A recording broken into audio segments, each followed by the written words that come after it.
Graça e paz do Senhor seja com todos os irmãos.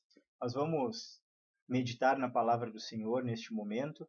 Eu quero convidá-los para fazermos leitura no texto que se encontra no capítulo 12 da carta aos Romanos.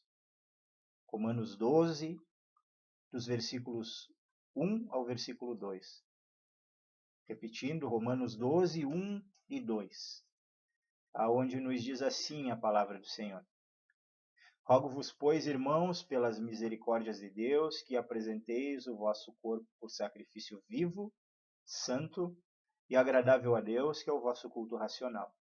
E não vos conformeis com este século, mas transformai-vos pela renovação da vossa mente, para que experimenteis qual seja a boa, agradável e perfeita vontade de Deus. Vamos orar ao Senhor neste momento. Nosso Deus e Pai, Deus Santo e Misericordioso, nós chegamos diante da Tua presença nesta hora em que vamos meditar na Tua palavra, Pai. Louvamos o Teu nome por tudo aquilo que o Senhor tem sido e feito nas nossas vidas, Pai, e te engrandecemos por isso, Pai. Pelo Teu cuidado, pelo Teu sustento, pela maneira como o Senhor tem nos guardado, Pai querido, por tudo isso nós te louvamos e adoramos o Teu nome, Pai. Agora, Senhor, abençoa este momento em que nós vamos meditar na Tua palavra e prepara as mentes e os corações, Pai querido, daqueles que vão ouvir, Senhor, esta instrução bíblica, Papai querido, e ajuda-nos, Senhor Todo-Poderoso, a termos estas verdades, Senhor, reveladas de maneira profunda ao nosso coração, Pai querido. Dá-nos o discernimento espiritual e ajuda-nos, Senhor, a vivermos de maneira prática, Senhor, estas verdades aqui instruídas, Pai querido. Possamos ser homens e mulheres de Deus que praticam a Tua palavra, Pai querido, e por meio disso glorificam o Teu santo nome, Papai. Ajuda-nos neste sentido, Papai, e que nós possamos, Senhor, aplicar ou ter aplicadas essas verdades aos nossos corações, Pai, e vivê-las, Senhor, no nosso dia a dia, para a glória do Teu nome, é o que nós oramos e agradecemos em nome de Cristo Jesus, o Teu Filho. Amém e amém. Meus irmãos, o apóstolo Paulo ele escreveu a carta aos Romanos com a finalidade de apresentar a mensagem do Evangelho aos cristãos em Roma e demonstrar que o Evangelho ele dá um ponto final nas separações. No caso da Igreja de Roma, haviam separações ou divisões entre os cristãos romanos e os cristãos judeus, ou os cristãos gentios, aqueles que não eram do povo judeu, né, e os cristãos judeus. O capítulo 12 da carta aos Romanos ele é um capítulo de transição entre a parte doutrinária, que é a parte de ensino, que é a parte teológica, que é a parte que estabelece as bases fundamentais. Então, Paulo, nos primeiros 11 capítulos, ele trata de partes que são fundamentais para o entendimento, para a compreensão da fé cristã, dentre as quais nós podemos citar alguns temas importantes tratados por Paulo. Paulo fala a respeito do pecado, Paulo fala a respeito da lei, a respeito do juízo, ele fala a respeito de qual é o destino humano com e sem Deus, ele fala a respeito da obra de Cristo, ele fala a respeito da graça, da justificação, da fé, da santificação, da eleição, do plano de salvação de Cristo e do Espírito Santo, do lugar dos judeus e dos gentios no propósito divino. Então, são alguns temas que ao mesmo tempo são profundos, mas que são importantes, que são a base para que o cristão compreenda e possa viver a fé. Então, nos primeiros 11 capítulos, ele desenvolve esses temas aí para o entendimento e o ensinamento dos cristãos. Agora, no capítulo 12, considerando as grandes coisas que Deus em seu amor fez pelo seu povo, antes mesmo que esse fosse o seu povo, ou seja, que aqueles que foram alcançados por Deus e pela sua graça se tornassem seu povo, Deus já tinha dado o seu filho para morrer, ele já tinha operado todos os aspectos da salvação na vida do cristão. Agora Paulo começa uma exposição daquilo que é esperado como resposta dos cristãos em termos de conduta e obediência. Aí, começando por tratar de como é esperado o posicionamento do crente no seu relacionamento com Deus. E, diante deste tema, eu gostaria de abordar 3 pontos contidos na passagem e aplicá-los às nossas vidas. Os quais são: primeiro, nossa vida ela deve ser um culto a Deus, meus irmãos. Em segundo lugar, não devemos nos conformar com o mundo atual. Terceiro, devemos nos transformar pela renovação da nossa mente. Então, comecemos falando a respeito da importância das nossas vidas serem um culto a Deus. Romanos 12:1, que nós já fizemos leitura, nos diz: Rogo-vos, pois, irmãos, pelas misericórdias de Deus, que apresenteis o vosso corpo por sacrifício vivo, santo e agradável a Deus, que é o vosso culto racional. E não vos conformeis com este século, mas transformai-vos pela renovação da vossa mente. A primeira parte, então: rogo-vos, pois, irmãos, pelas misericórdias de Deus, apresenteis o vosso corpo. Podemos, nesta passagem, ver Paulo rogando aos cristãos pelas misericórdias de Deus. E aí podemos considerar que ele está se referindo aos relatos anteriores da carta. Quais foram essas misericórdias de Deus? É aquilo que Deus fez, aquilo que Deus mostra através da explicação de Paulo, o que foi feito em nosso favor. Misericórdia é essa que Deus teve pelos seus eleitos ao ponto de enviar Jesus Cristo como um sacrifício substitutivo para que homens pudessem ser salvos e para que a justiça de Deus ela pudesse ser satisfeita. Pois sem esse ato de Deus, irmãos, de oferecer o seu Filho como sacrifício derradeiro, como sacrifício mais importante, toda a humanidade estaria justamente condenada.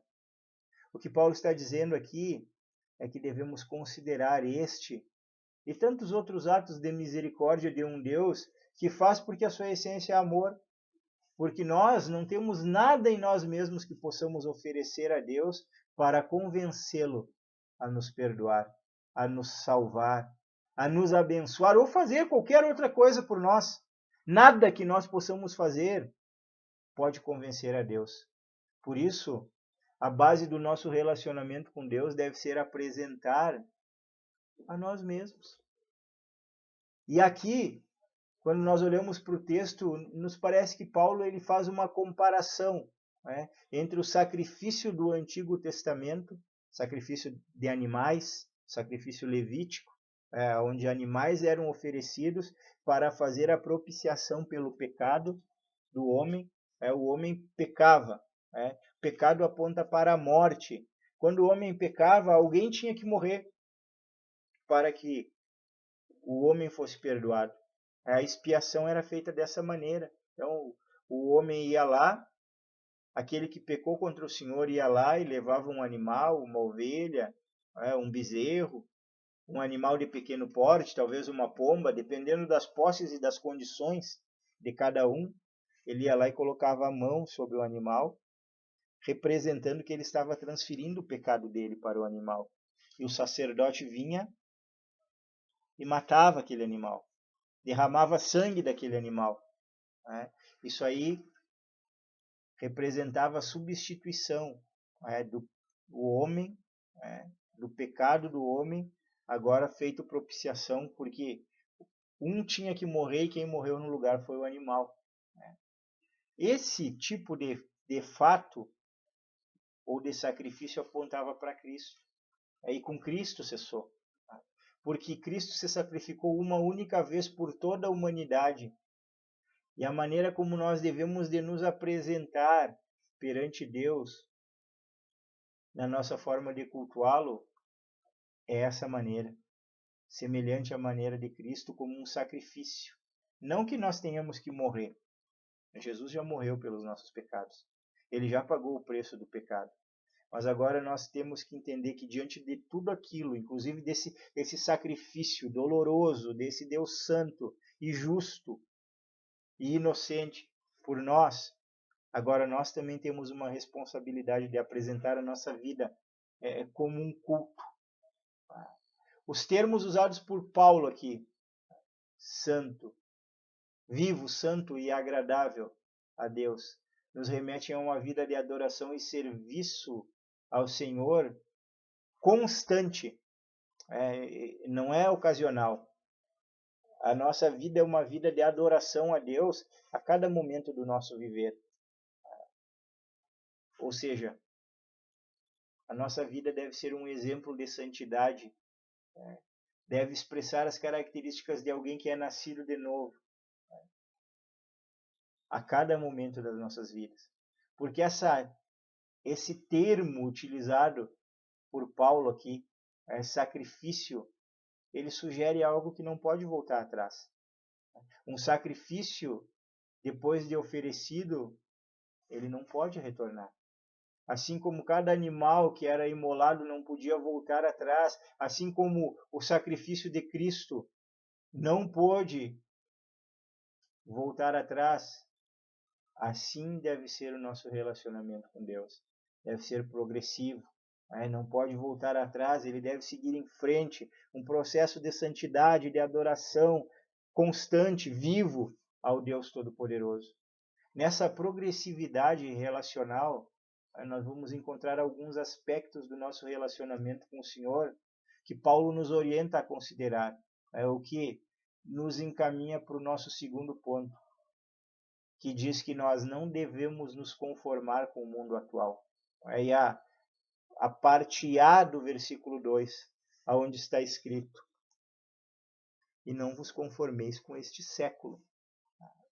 A palavra conformar aqui, ela tem um significado diferente, o utilizado por Paulo, do que nós costumamos dar nos nossos dias, ou a forma como nós costumamos utilizar esta palavra. Para nós, estar conformado é estar satisfeito com determinada situação. Eu estou conformado. Por exemplo, podemos ilustrar dizendo, uma pessoa pode dizer, olha, nós estamos vivendo em meio a uma pandemia, e o governo municipal de Curitiba ele estabeleceu um lockdown, fechou os comércios e mandou que nós ficássemos todos em casa. Mas eu estou conformado com essa situação. Eu aceito. Aceito de bom grado ficar em casa. Normalmente nós utilizamos dessa forma a palavra conformar. Alguém que está satisfeito com uma determinada coisa. Mas Paulo pretendeu, escrevendo aos Romanos, o significado desse verbo conformar aqui é o significado de moldar-se, de assemelhar-se, de parecer-se. É isso que Paulo está dizendo aos Romanos aqui. Não se assemelhem com as pessoas não salvas entre as quais vocês vivem. É isso que Paulo está ensinando. Consideremos os nossos dias, o tempo em que nós vivemos, a maneira como nós vivemos, e que tanto nós, quanto os nossos filhos, os nossos familiares, os nossos amigos, estamos expostos a conceitos e a forças que de diversas maneiras tentam influenciar a nossa forma de pensar e de agir. E que se não estivermos atentos e firmados nos princípios da palavra de Deus, nós tendemos a nos tornar parecidos com aqueles com quem diariamente convivemos e que não são cristãos. Sendo que o nosso papel perante o mundo é influenciá-lo para Cristo e não ser influenciado por ele. Esse é o nosso papel, é isso que cabe a nós. Agora, quem de nós nunca se deparou com alguém fazendo algo que não está correto e dizer que é o bom e velho jeitinho brasileiro? Existe essa expressão em meio ao mundo dos nossos dias de hoje. Isso aí é o jeitinho brasileiro. Mas nós cristãos não temos um jeitinho. A própria palavra jeitinho tem um sentido pejorativo, uma conotação negativa. Nós temos um jeito celestial. Nós temos uma atitude que é reta. Nós temos uma atitude que é justa, porque a palavra nos orienta a sermos assim. Nós nos conduzimos de acordo com os ensinamentos do nosso Mestre, Jesus Cristo. E nós vamos ver que outros autores bíblicos, fazendo referência à maneira como nós devemos nos conduzir nesse mundo, nos dão orientações. Por exemplo, Pedro, na sua primeira carta, no capítulo 2 e versículo 11. 1 Pedro 2:11. Pedro ele diz o seguinte: Amados, exorto-vos como peregrinos e forasteiros que sois, a vos absterdes das paixões carnais que fazem guerra contra a alma. Então, em primeiro lugar, é tratado aqui, ele se dirige aos destinatários da carta, que são cristãos como nós, dizendo que eles são como peregrinos e forasteiros neste mundo. A ideia aqui de peregrinos e forasteiros é a ideia de gente que está de passagem, não é gente que é de uma determinada localidade. Pedro está dizendo, olha, nós não somos desse mundo. Nós não nos conduzimos como este mundo se conduz. Nós somos forasteiros e peregrinos. É assim que as pessoas devem nos ver, nossas diferenças, geradas em nós pelo Espírito Santo, elas devem gerar espanto nas pessoas. Mesmo que todo mundo sempre tenha feito errado, nós não podemos fazer, porque nós temos uma responsabilidade perante Deus, perante a sua palavra, de sermos uma influência positiva neste mundo e não de nos amoldarmos a este mundo, de nos assemelharmos a este mundo. O apóstolo João, em 1 João, no capítulo 2 e versículo 15, ele nos alerta em relação ao relacionamento que devemos de ter com o mundo. O mundo como sistema de coisas contrário a Deus. João vai dizer, não ameis o mundo e nem as coisas que no mundo há, pois aqueles que amam o mundo, o amor do Pai não está neles. Ou seja, o amor a Deus e o amor ao mundo, eles se excluem. Ou nós amamos um, ou nós amamos outro. A quem nós, como cristãos, julgamos que devemos de amar? Devemos de amar a Deus. O mundo, a Bíblia diz que ele passará. E Deus e o nosso relacionamento e o cristianismo para o qual o Senhor nos resgatou durará para sempre. Portanto, irmãos, para que tenhamos um relacionamento com o Senhor que o agrade, precisamos a cada dia nos parecer mais com Cristo interiormente. E exteriorizar esta semelhança através de nosso agir no mundo como verdadeiros cristãos. E o nosso terceiro ponto, ele nos dará mais luz a respeito de como fazer isto. Terceiro ponto, Romanos 12, 2, parte B. Devemos nos transformar pela renovação da nossa mente. É isso que Paulo diz. Mas transformai-vos pela renovação da vossa mente. Quando falamos de transformação da mente, nós precisamos refletir em pelo menos dois aspectos, irmãos. Primeiro, nenhuma transformação ordenada pela Escritura ocorre na vida do cristão que seja, em primeiro lugar, por ação própria dele. Por exemplo, quando nós falamos do novo nascimento, da regeneração, da salvação do cristão, da transformação do cristão numa nova criatura, o que aconteceu com todos os verdadeiros cristãos. É uma obra de Deus na vida do cristão. Não é uma escolha do cristão, não é uma atitude do cristão, não é uma obra do cristão, não é uma decisão dele. é obra de Deus. E ponto final. Assim, a renovação da mente do cristão se dá por obra do Espírito Santo nas nossas vidas. Não é algo que nós possamos gerar, mas nós precisamos depender dele e nos relacionar com ele para que isso ocorra.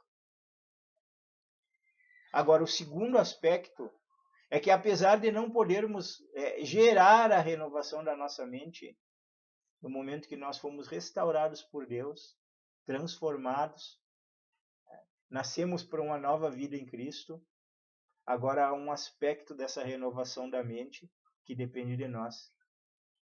Nós devemos de ansiar por essa renovação e usar de todas as maneiras que nos são dadas ou orientadas pela Escritura, pela Bíblia, para nos aproximarmos em relacionamento com Deus, para que essa realidade de mente transformada, de pessoas que não se assemelham a este mundo, se torne uma realidade nas nossas vidas. Isso é possível através das disciplinas bíblicas, através da oração, através da meditação, através de leituras, tanto da palavra de Deus, quanto de bons livros cristãos, através de meditações, de reflexões da nossa parte, através de comunhão entre os irmãos, de compartilhamento de bênçãos, de testemunhos, de oração uns pelos outros,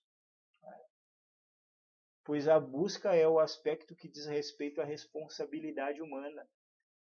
Nós vemos os dois elementos agindo juntos aqui. A soberania divina, na obra da regeneração, da transformação e da renovação inicial da mente, ou seja, Deus dá condição para que agora a nossa mente, o nosso coração se inclinem para Ele e para a Sua palavra. Agora existe a nossa responsabilidade de agirmos com dedicação, nos esforçando, fazendo tudo o que estiver ao nosso alcance, para buscarmos a renovação da nossa mente. Mas nós podemos ter certeza que se nós buscarmos com dedicação, com sinceridade, o Senhor vai nos conceder. Uma mente que está em constante processo de renovação, meus irmãos, ela reflete um cristão sensível a Deus, sensível aos propósitos de Deus. É isso que Paulo está afirmando quando ele nos diz no versículo 2, parte C do capítulo 12, onde está escrito: para que experimenteis qual seja a boa, agradável e perfeita vontade de Deus. Quantas vezes nós nos ocupamos nisso?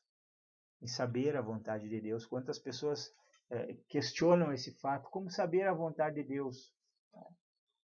Estando sensíveis ao Senhor, estando sensíveis ao seu Espírito, estando sensíveis à sua palavra. E como isso se dá? Com pessoas que são diferentes, que não se assemelham ao mundo e ao seu sistema nefasto, que se transformam pela renovação, pela aplicação das realidades e das disciplinas bíblicas à sua mente.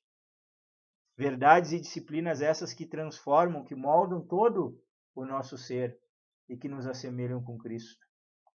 Quando nós olhamos para Efésios no capítulo 4 e versículo 11, nós temos ali um ensinamento do versículo 11 ao versículo 16, que mostra que os dons eles foram dados por Deus para a sua igreja e eles contribuem para o crescimento da igreja, para que cada cristão e a igreja como um todo passem por um processo de amadurecimento espiritual, ao ponto de chegar a uma estatura do varão perfeito, que é Cristo Jesus, ou seja, à medida que vão crescendo, que a sua mente vai renovando, que vão se tornando mais semelhantes a Cristo, mais sensíveis à sua palavra, cada vez mais vamos nos parecendo com Cristo e o nosso relacionamento pessoal com Deus, através dos aspectos que nós exploramos nesses versículos do capítulo 12, esses dois primeiros versículos, eles vão de contribuir para que tudo que nós tratamos aqui, sejam realidades em nossas vidas.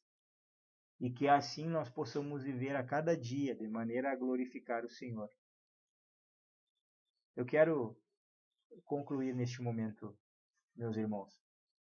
Nós abordamos esta passagem do capítulo 12 da carta aos Romanos, nos seus primeiros 2 versículos, que são uma etapa de transição, né, da parte doutrinária, da parte onde estão os ensinamentos, a base fundamental da carta, para uma parte mais prática, para uma parte onde o cristão, em resposta, Paulo orienta o cristão ao que ele deve fazer diante de tudo que já foi feito por Deus. De que maneira o cristão responde à graça de Deus.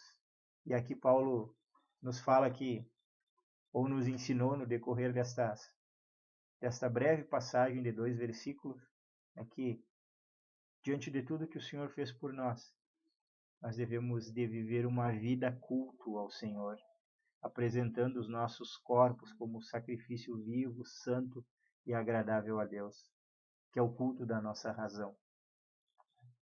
Ele diz que diante de tudo que Deus fez por nós agora não devemos nos parecer com o mundo em meio ao qual vivemos. Nós devemos de ser influenciadores e não influências. Nós devemos de nos transformar pela renovação do nosso entendimento. E tendo a nossa mente renovada, estarmos mais sensíveis a Deus, sabendo qual é a sua boa, perfeita e agradável vontade. Diante desta apresentação bíblica, diante desta reflexão, dessa exposição bíblica, eu gostaria de fazer 3 aplicações daquilo que nós meditamos. Em primeiro lugar, as nossas vidas elas foram resgatadas por preço de sangue, irmãos.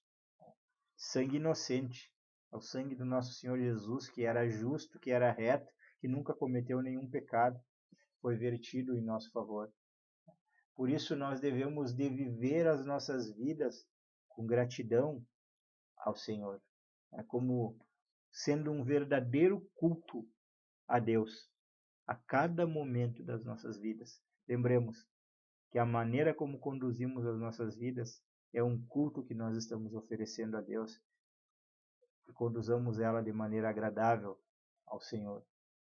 Em segundo lugar, a Bíblia ela nos diz que o mundo jaz no maligno. Isso está escrito em 1 João 5,19.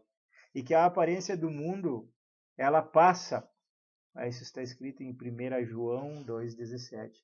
Por isso, seja o propósito das nossas vidas nos parecermos mais com Cristo a cada dia e em nada nos assemelharmos ao mundo. Pelo contrário, influenciarmos o mundo para que o mundo veja Cristo em nós. Terceiro, exerçamos a nossa responsabilidade humana e façamos tudo o que está ao nosso alcance para renovarmos a nossa mente. Isso fazendo, nós entraremos em uma fase de constante crescimento espiritual e satisfação na presença de Deus. Que o Senhor, o nosso Deus, Ele aplique a sua bendita palavra aos nossos corações. Eu quero orar mais uma vez com você. Pai, nós louvamos o Teu nome por esta palavra, Pai, que nós podemos meditar aqui, Pai, neste momento. Muito obrigado, Senhor, porque o Senhor fez grandes coisas por nós, Pai. O Senhor nos salvou, o Senhor nos tornou aceitáveis diante da Tua presença, o Senhor nos santificou, o Senhor está trabalhando nas nossas vidas para que nós nos tornemos mais semelhantes a Cristo. E aqui, Senhor, o Senhor nos confrontou, Pai querido, com todas essas graças da Tua parte, Pai querido, todas essas doutrinas graciosas, Pai querido, nos mostrando, Senhor, que diante de tudo que o Senhor fez por nós, nós devemos de responder também, vivendo uma vida que cultua o Teu nome. Ajuda-nos nesse sentido, Pai. Ajuda-nos a termos este entendimento e esta percepção e a vivermos para a glória do Teu nome, propagando as Tuas santas verdades, Papai. Da mesma forma, Senhor Todo-Poderoso, ajuda-nos a, de maneira nenhuma, nos assemelharmos a este mundo, Pai, mas a sermos uma influência positiva no mundo, uma influência santa, uma influência de homens habitados pelo Teu Espírito Santo, de seres humanos habitados pelo Teu Espírito Santo, aqui, diferentes do mundo, Pai querido, pela obra da Tua graça, atraem o mundo para Ti, Pai querido, atraem os Teus eleitos do mundo, Papai. Da mesma forma, Pai querido, eu peço em nome de Jesus que o Senhor nos ajude, por meio, Pai querido, de oração, de comunhão contigo, de meditação na Tua palavra, de estudos, Senhor Todo-Poderoso, e de tantas outras maneiras, Pai querido, de conversas espirituais, de comunhão com os irmãos. Ajuda, Senhor Todo-Poderoso, que nós possamos renovar a nossa mente, Pai, para nos assemelharmos a Cristo e para estarmos sensíveis ao Senhor e aos direcionamentos do Teu Espírito Santo para as nossas vidas, Pai. Muito obrigado por este momento de meditação. Abençoa o restante de noite que nós temos, Pai querido, e abençoa-nos também, Pai querido, dando uma semana, Senhor Todo-Poderoso, na Tua presença, Papai querido. Abençoada, guardada de todo mal. Livra-nos, Senhor, dos ataques das trevas, dá-nos discernimento, Pai querido, não nos deixa cair em tentação, Pai querido. Ajuda-nos, Senhor. Abençoa, Senhor, a semana de trabalho, Senhor, de cada um que vai ouvir, Pai querido, esta mensagem, Senhor, e glorifica Teu santo nome, Pai querido. Nós somos gratos ao Senhor por tudo que o Senhor tem sido e feito nas nossas vidas. Assim nós oramos e agradecemos em nome de Cristo Jesus, o Teu Filho. Amém e amém.